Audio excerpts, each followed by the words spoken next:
some relationships break the rules. Territorial and terrifyingly strong, lions don't usually accept people into their pride. Ever get the feeling you've been surrounded by lions? I get it every day. Kevin Richardson seems to have a dream job, looking after lions and other animals that have come to accept him as one of the pride. But there's feuding and fighting when new arrivals send fur flying, and a deadly battle for dominance in another family leaves an orphan on his own. As the park that's become a refuge for the most vulnerable faces financial ruin. So I would hate nothing more than to see this place go and the animals in it. It's my life and soul.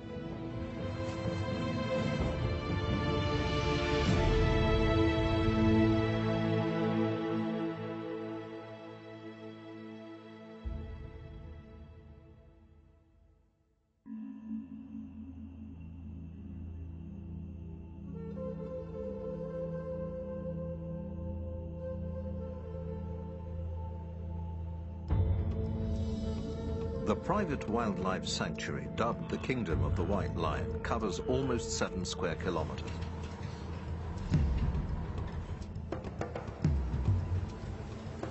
It's home to leopards,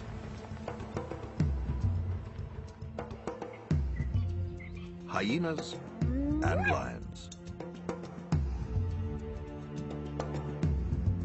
One of the largest and most impressive prides in the park is dubbed the Big Kings.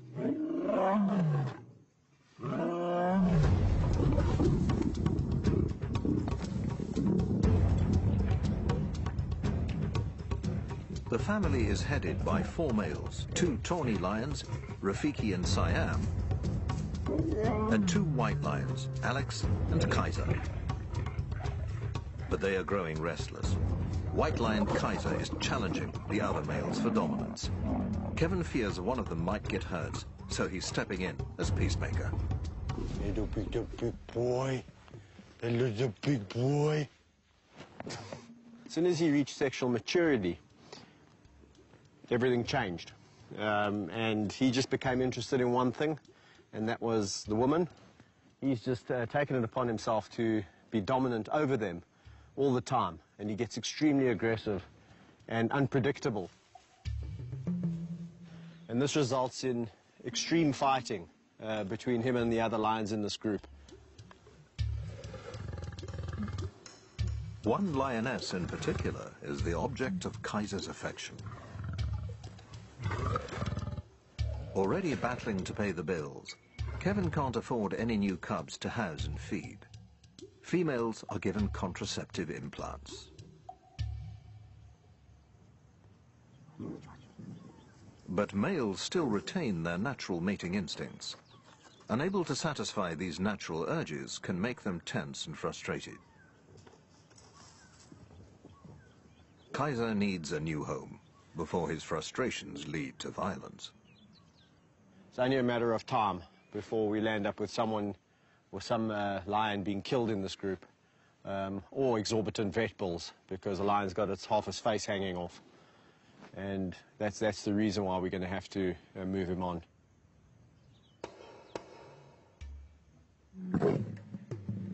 All of Kevin's 38 lions have been bred in captivity. 7 of them are rare white lions, identical to their tawny relatives except for their coloring. But keeping so many big predators is expensive. To run a park of this nature, you are looking in the region of around about $15,000 to $20,000 a month. And that's just maintenance, anti-poaching patrols, staff, keeping the electric fences clean. You got your little magic pliers. You know, feeding the lions, watering the lions, making sure they've got proper veterinary health care. They've been de-ticked, vehicles, petrol, fetching food.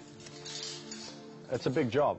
People don't realize what a mammoth job it is, taking on, looking after a lot of lions, you know, not just one lion, it's, you know, a lot of mouths to feed. Kevin helped to set up the park as a giant film set for a movie about a white lion. It was his job to look after all the animals on set.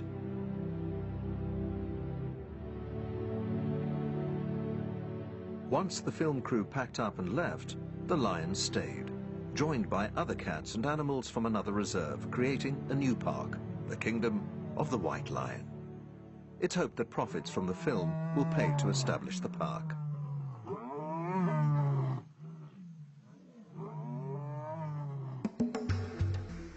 Managing the reserve is a full-time job that includes caring for animals from the time they're born. There's a nursery for cubs, like these young lions, the last to arrive before all of the lionesses in the park were implanted with contraceptives. No, your tongue is rough. So this area over here is known as the nursery area, where all the orphaned or abandoned youngsters come. And in this particular case, we have two lions that are not related, Mfumo and Vayetsi, about 10 months of age. And these little hyenas were also abandoned. So they all land up here in the nursery area where they can get the care and the love and the attention that they need. The two lion cubs are growing up fast. They'll need more space and the chance to mix with adults to develop social skills needed to thrive in a pride. Incorporating the youngsters into a pride will be difficult. Newcomers are often rejected or attacked. Their easy life in the nursery is about to come to an abrupt end.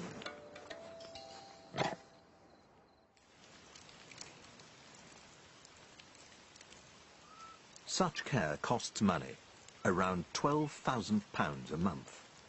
Kevin and his backers need the White Lion film that was shot here to make money.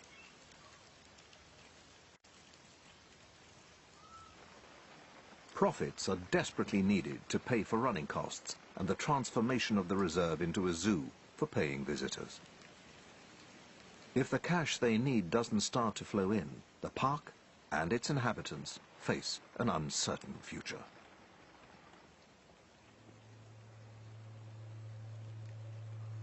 Bandit, you're heavy, my buddy. If the film, you know, for whatever reason now doesn't get out there, the consequences are that the park might have to shut down and we might be having to find homes for 37 lions, 20-odd hyena and the rest of the, you know, the animals that live here. But it would be all for naught, my life's work, if that happened. And yeah, I can't even begin to imagine that. So what do you think? Having started a family of their own, Kevin and his wife Mandy have gambled everything on the success of the White Lion project. They hope baby Tyler will one day inherit a thriving business built on conservation. Behind the scenes, obviously running a park of this magnitude, and it's a constant worry for us because if we don't find the income and keep things going, then what happens to the animals, which is obviously, Kevin, my #1 priority. On top of financial worries, managing big cats in confined spaces is a full-time job. In the wild, there's plenty of space to roam, but in an enclosure, family feuds can erupt into deadly fights. That ear's ringing. In one pride, 3 young lions are approaching the age when, in the wild, they would leave to form a pride of their own. They're starting to clash with their father. They'll have to be moved before one of them is seriously hurt. Kevin decides to relocate them to a new enclosure, together with 3 other young lions.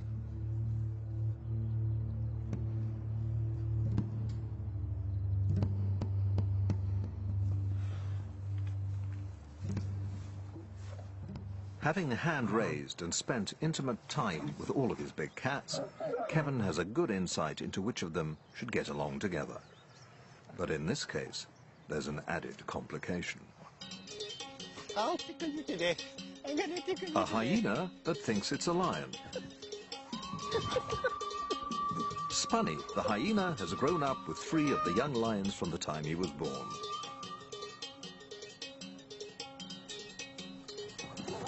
Lions and hyenas are usually considered to be arch rivals that will attack each other at any opportunity.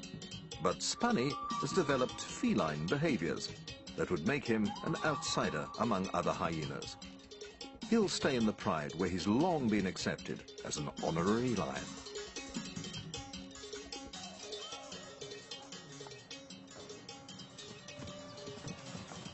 With the lions, actually, he lives a pretty cool life. He's one of the pride. They live a very lazy life. They're both very social animals. Best of mates, in fact. Let's go. But 3 newcomers are joining the gang. It remains to be seen how they'll interact with a pride member that looks suspiciously like a hyena. We're going to release them today, see how it goes today, especially with Spunnies, the hyena. And depending how it goes by 2 o'clock, 2 o'clock's the feeding time. If it's all going well, we'll feed them together. If we suspect that it's a little bit awkward and things aren't going so well, then we'll maybe remove them and take them back.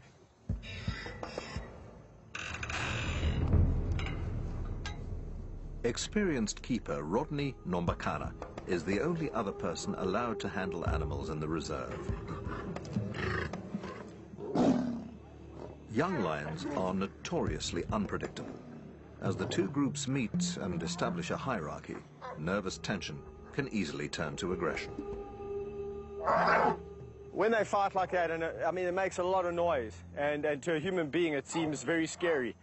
But to lions with their thick skin and all of that, just a wah, wah, wah, wah, wah, they immediately are showing who's more dominant than the next. One group lays low, while the other 3 lions and Spunny the hyena look to Kevin for reassurance. So at the moment, we're in a bit of a apartheid situation. We've got this group, including Spunnies. Spunnies is on the periphery, and myself and the 3 newcomers, and it's segregation. But it's gone really well. I'm really happy about it. There's been a little bit of nose touching and that kind of interaction. No aggression from either side. The 2 groups soon integrate and start to make friends. That's fantastic. Even Spunny finds his place in the new pride. Hyena wins. But the real test is still to come. Feeding time will determine whether the new group can coexist peacefully, or whether a battle for a best morsel will descend into sectarian war.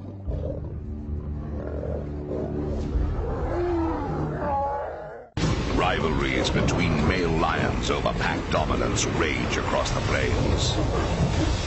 But only one can be crowned the king. Lion Ganglands, tonight at 8 on Nat Geo Wild.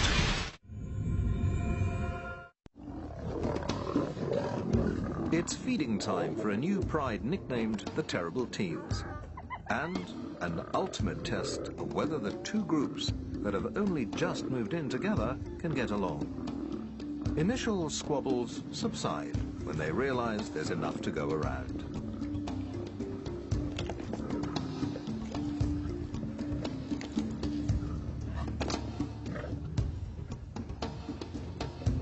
Bizarrely, the new pride includes Spunny the hyena, raised with lions since birth. He thinks he's one of them, and has been accepted as such.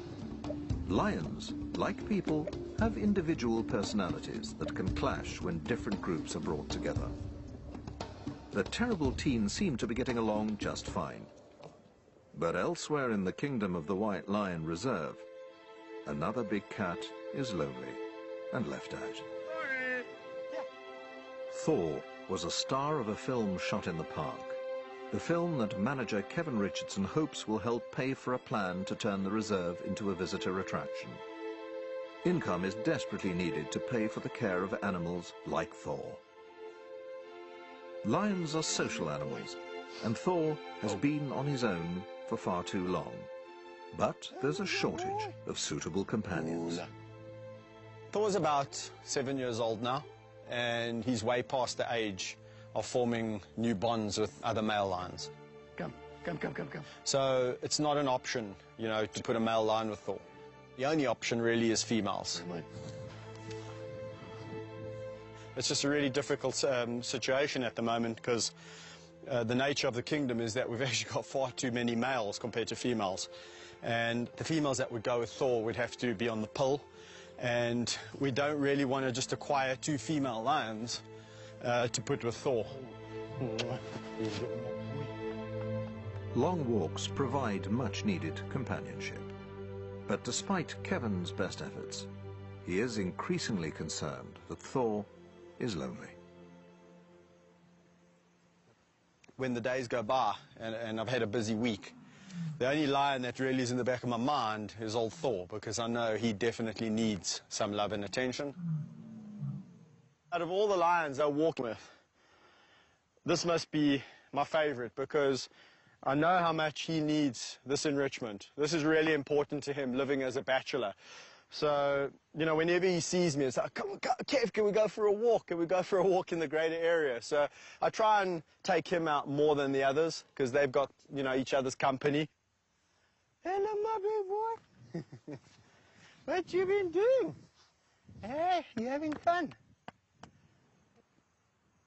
Despite their close friendship, Kevin realizes that the lonely bachelor needs the company of his own kind. They need to be robust females, strong enough to hold their own against the big male. Only 2 lionesses fit the bill.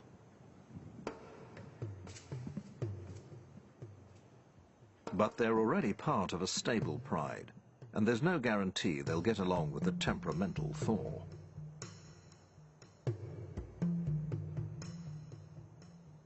Before introducing them to the lonely bachelor, Kevin will ensure the females are fitted with contraceptive implants. He can't afford any more cubs to feed. There's a big crew of people, and everyone's excited, and they just want to get excited. He's counting on the coming feature film to bring in some much-needed income. But publicity shots are interrupted by yet another creature crisis, this time in the hyena den. Civil war has erupted in one of the groups.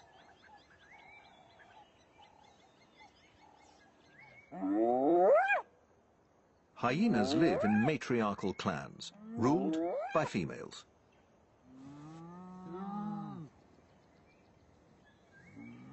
They communicate using a complex language of body movements and sounds to establish their social hierarchy.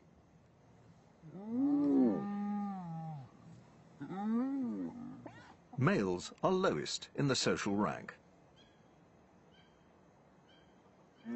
In the warring clan, a mother is fighting with a daughter that's challenging her position as a dominant female.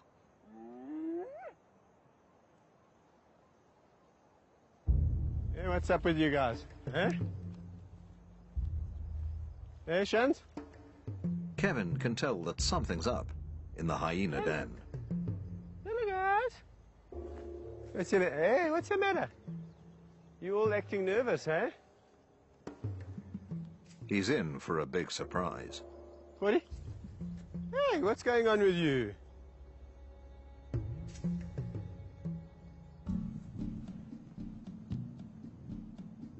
The dominant mother of the hyena clan is nowhere to be seen. Where's Gina? She in the den? She's usually first to the fence to greet Kevin, but not today. We're all acting very strange. I guarantee you something's up. Eh? Given the battle brewing between mother and daughter, he investigates the den. And there's a big surprise in store. What? He's got some cubs. There's 3. She's got 3. This is very, very unusual. Hey, my girl. This is the first time she's had 3. I feel like a little kid on Christmas. I want to go wait to unwrap my present. This is amazing because she's actually very calm. Gina's a very protective mother. In fact, ferociously so. You could imagine she will protect these cubs at all costs. Newborn hyena cubs are vulnerable to a deadly threat within their own clan. Babies are often cannibalized by rival adults and even their own siblings. Kevin will need to keep a close eye on them.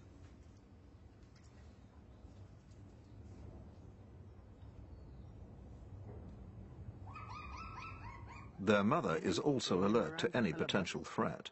Hello, boy. Sure. Hey, Mommy doesn't want me to come too close. Nice, nice, nice, nice, nice.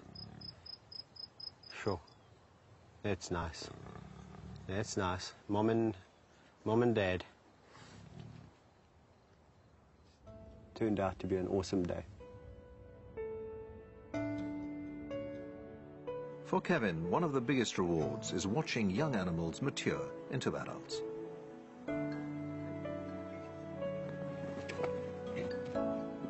And those closest to his heart are two lionesses he rescued as cubs. Well, over here we have Meg and Amy.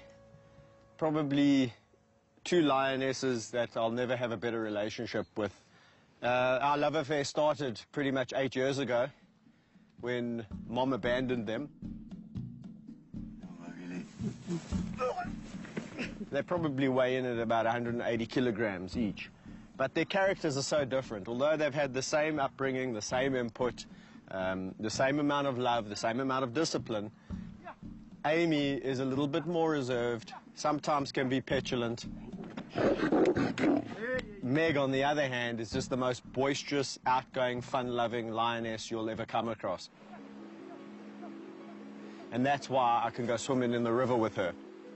She's just full of confidence. If I go in the river, she wants to go in the river.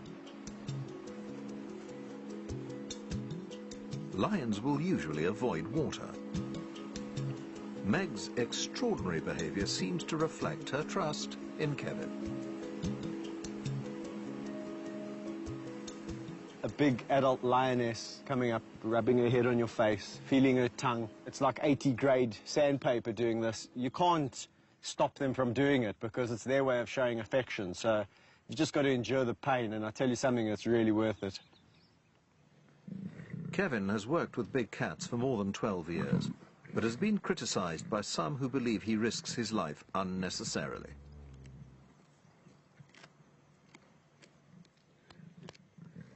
Yeah, I get criticized all the time for the way I interact with the lions. You know, a lot of people say, do you really need to interact with them that intensely?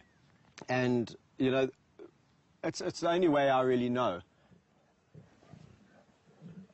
But Kevin believes his intimate approach to big cats, from the time they're cubs, is key to his success. He claims he can read their moods and personalities, what they like and dislike. He won't interact with any lions he doesn't know.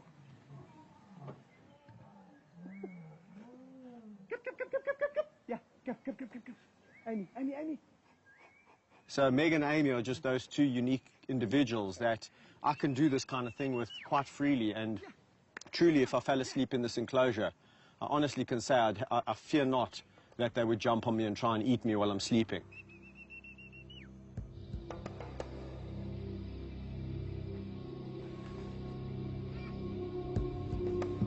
It's something he wouldn't dare to attempt with wild lions, assuming he could find any in the first place. Wild populations have declined by 80% in less than 30 years.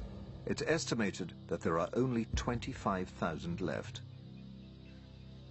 White lions are the rarest of all and can only be found in a small region of South Africa.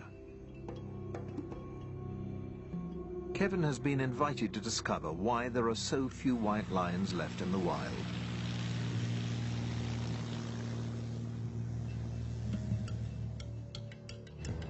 He is flying to the Timbavati Nature Reserve, part of the Greater Kruger National Park, a vast wilderness area covering more than 23,000 square kilometers. Only 11 white lion births have been recorded in the last 5 years, and of those, only 3 are thought to have survived.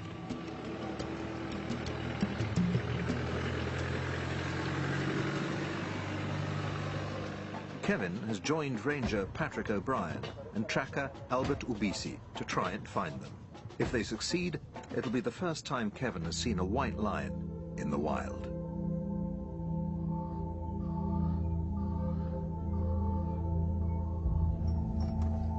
So, yeah, we're not far now.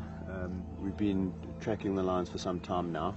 And we know it's the group that we're looking for because we can see the adult females and we can also see the cub square. So it's just, I reckon, around the corner there. Albert's told us we should expect to find some lions, hopefully.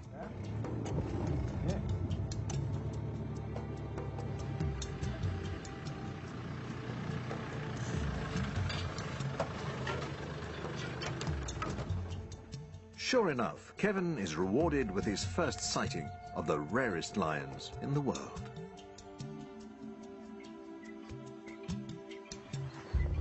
This is awesome, man. White lions display a rare recessive gene that inhibits the production of color in their fur. But they are not albinos. Their paw pads and lips are pigmented, and often their eyes are bluish instead of the usual golden brown.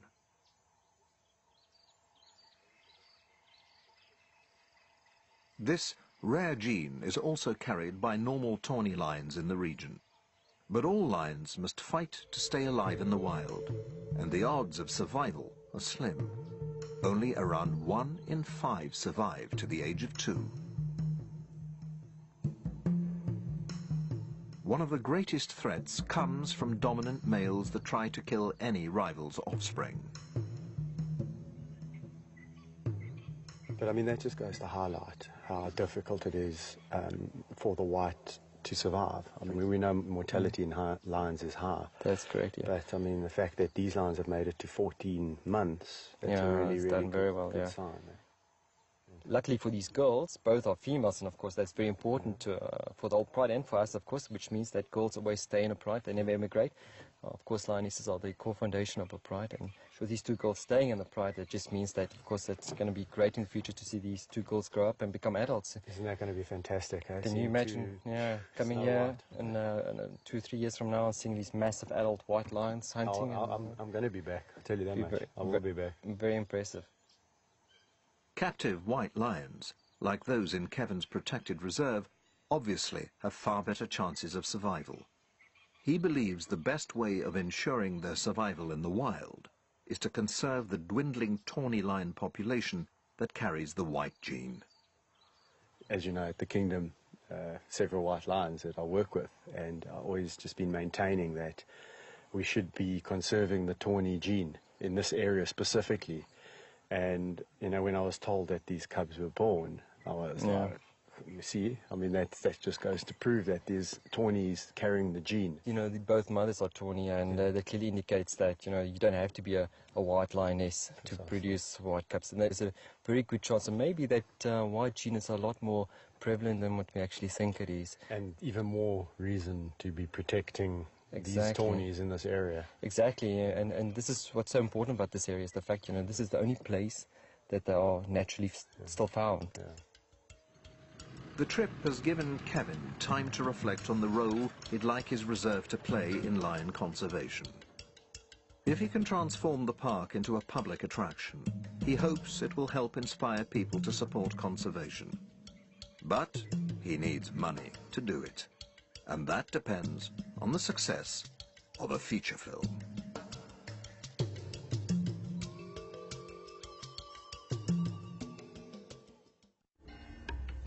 The future of the majestic animals in the kingdom of the White Lion Reserve depends on the success of a feature film starring its feline residents.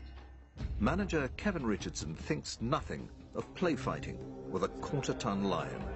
But public speaking is another matter, and he has to face the cameras to promote the film that's vital to the future of his beloved animals. Well, it's tricky because when you're working with animals that can eat you, you've got to be... 4 years in the making, it's hoped the film will make a profit that can be used to transform the park into an attraction for paying visitors.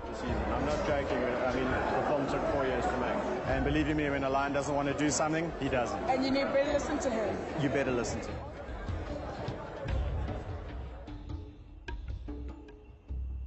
Over the following days, the movie receives its first reviews. City vibe, yeah. Feline feast. 4 out of 5.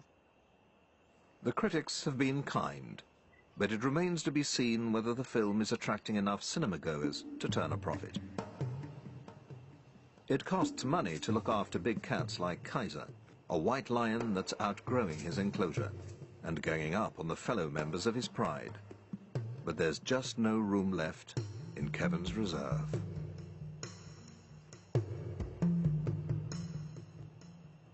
A lion like Kaiser, obviously, we'd like to find him a really good home. So you've got to go into, you know, the details of who's this person, how long have they been involved with lions, do they have the right documentation, what's the facility like, what's his enclosure going to be like, because he's really been used to a great life. It could take months to find Kaiser a good home. Unscrupulous overbreeding of lions in South African parks and zoos means there are already too many big cats looking for homes. Some end up in so-called canned hunts, in which they are released to be pursued and shot by trophy hunters. Kevin simply won't allow that to happen to one of his cats.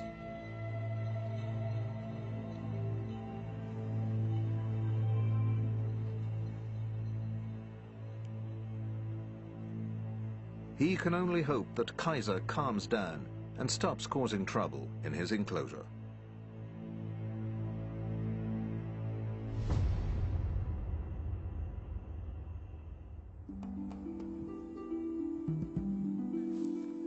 In the nursery, two cubs that have grown up together are fast approaching adolescence.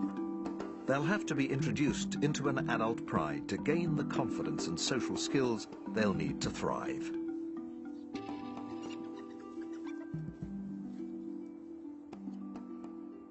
I'm a firm believer in cradle to grave, and for every animal that you hand raise, you really are responsible for his destiny.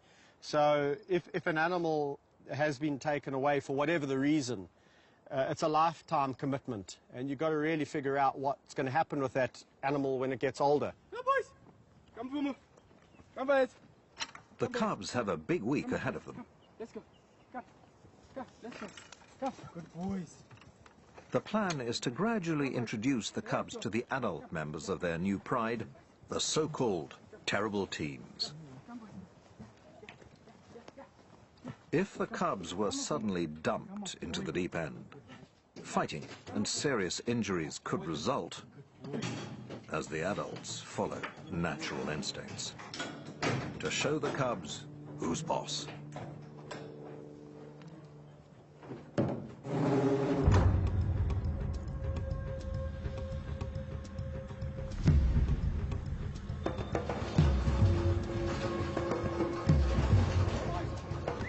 Concerned that the terrible teens may gang up on the cubs, Kevin decides to split the 6 adults into 2 groups of 3.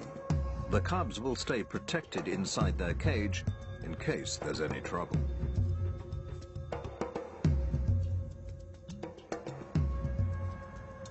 I'm a little bit apprehensive because these 3 are notoriously aggressive, especially when it comes to lions, other lions that they don't know. But they, they speak a different language to us, so maybe they'll know something that we don't. Maybe Mafuma Mvayetsi, being smaller and younger, will just submit. If that happens, it's fantastic. If it doesn't, we'll have to conjure up another plan. Hello, boys. Oh, hello, boys. Oh, look. Go look. Nicely. Who's that? Look, they've been so nice and friendly. Despite Kevin's initial anxiety, the mood seems relatively relaxed. This is much, much better than I expected. This is phenomenal. There was like almost some form of, acknowledgement that we know we are a little bit weaker than you guys, you 3, we 2, we younger. So it was really, really good. Some new friends. Oh. It is so tempting to release Mafuma Mvayetsi with this group because it's gone so well. But in all the years of experience, I've realized one thing: overconfidence is a bad thing. And I just think we should wait probably another 1 or 2 introductions like this before we release, because they can almost lure you into a false sense of security where you think, everything's okay. And as soon as you open this gate, it's a different story. Next, Kevin introduces the youngsters to the more unpredictable half of the terrible teen's pride. Unbelievable. Bandit. Oh. They're the oldest and most unruly trio of the group. Quickly surrounding the van, they seem to sense the new arrivals inside. Once again, the cubs are kept in the cage for their own safety. It's not the terrible teens, but one of the cubs that gets aggressive, albeit from behind the safety of a cage. Come on, be nice. Be nice. Vayetzi, why you being a naughty boy? Don't be a naughty boy. Oh, whoa, whoa, whoa, whoa. Eh? That was really incredible interaction. It went exactly opposite to how I thought. I thought the youngsters would be a lot more submissive and roll on their backs, and that these guys would show some aggression and show some authority. It was exactly the opposite. The youngsters came at them full of aggression, and these guys were completely passive. How are you doing in and amongst all of this? Kevin keeps the van open for an hour, hoping that relations will improve. Hey, Vayetzi! Okay. So I think what I'm going to do is let them all out together. We've done this a couple of times. There's hardly any interest. The only line that's really showing any form of aggression is Vayetzi. It's because he's a bit nervous. Mafumu is completely relaxed. These guys are not going to do anything bad. I think if anything, it's going to come aggression from the youngsters. These guys might give a wah, wah, wah, and it's going to be all over. So I'm going to go and let them out. Be nice. Okay. Without the protection of a cage, cub Vayetzi's bravado quickly fades into submission.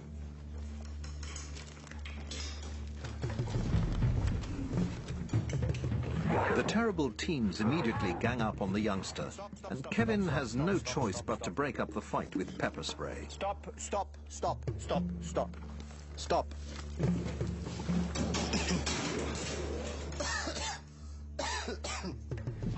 I just got a hunch that it would be okay to let them all out. They're all in jolly moods, and especially the youngsters are being extremely submissive. So that's until Mr. Bandit decided to pick on them.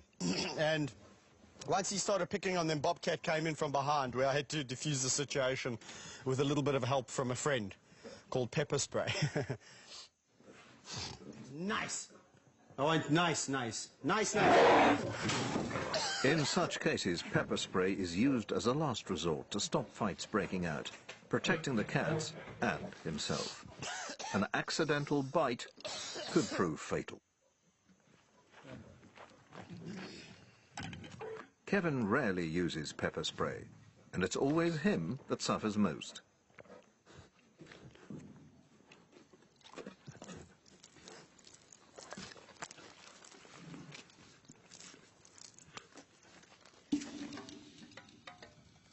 The terrible teens have lived up to their reputation. Introducing them to the cubs hasn't worked as well as he'd hoped.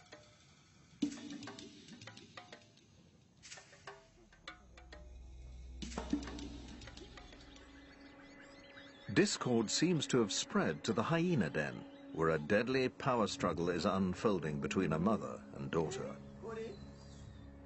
Hello, Junior. Hey, Ma. How's your cub? Eh? Two of Mother Gina's newborn cubs have disappeared. What's happening? Hello, my girl. But the matriarch is out of the den and appears restless. Why are you out the den? You should be with your baby. He investigates the underground den. There's 3. Hey, my girl. Hello, Junior. There's 3 hyenas. Hold on, I'm a bit confused here. You're not going to believe this, Oslo. They must be her cubs. I didn't even know she was pregnant. Hey, hello, my girl. Hello, Gina. Hello. The matriarch's remaining cub is still alive, but her daughter Oslo has also taken up residence in the den and given birth to 2 more new cubs. Kevin believes the daughter may have killed and eaten her mother's cubs in a battle for dominance. Yet the two seem to be coexisting peacefully enough. Kevin hopes it's the end of bloodshed in the clan. But the civil war is about to escalate. What's going on in here, guys? Eh? A mother and daughter are killing each other's cubs in a savage battle to dominate the hyena clan. My goodness, what's going on here? Eh? A total of 4 cubs have disappeared. Matriarch Gina is avoiding the den. It's a bad sign. She seems a little bit calm and friendly, and that's a bit worrying, because if she had a cub, she would be a lot more cautious and protective. The hyenas are behaving strangely. The daughter and another male are raising their tails, a clear sign of aggression. These guys are showing signs of a little bit too much aggression, and I think we should start hopping out of here, right? Kevin investigates the den that just days ago was alive with newborn cubs. Let's just see if I can entice him down here. This is crazy.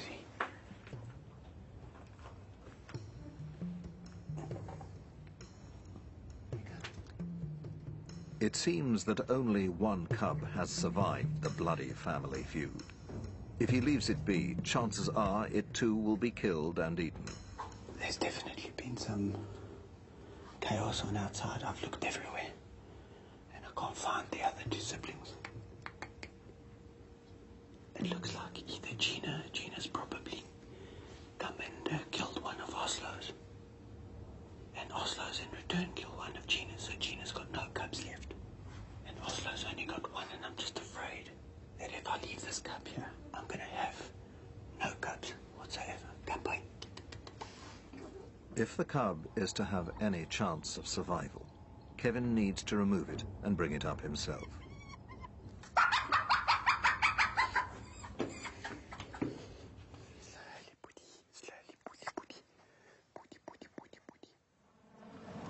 Hand-raising the hyena cub is another full-time job with another costly mouth to feed.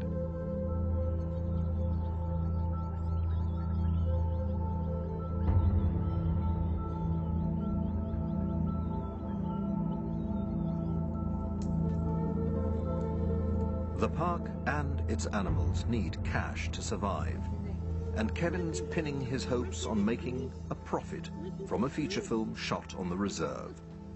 But it seems box office takings won't be enough. The park needs to be operating and basically paying for itself in about 6 months from now. And if that isn't the case, yeah, again, it's going to be quite a battle to see where we can kind of get funding from and see if we can save it. Because I would hate nothing more than to see this place go and the animals in it. It's my life and soul. Hello, Ishki. It's not just Kevin's wife and baby who are counting on the park to succeed. The big cats, hyenas, and the staff that look after them are all part of one big extended family. We've been with these animals since they were young, so they are like, we are part of their family. I don't even want to think about what it would do to me if for some reason the lions are taken away from me or I'm taken away from them. It would be, I don't know how to describe it. Mm. 12 years ago, I made a little pact with 2 lions called Town Napoleon, and the commitment was to really see them through to old age. And that's basically a lifetime commitment, and I'm not going to throw in the towel just because we've got a couple of financial issues. Like the bush trails stretching before Thor, the lonely lion, the road ahead seems uncertain and strewn with shadows under a setting sun.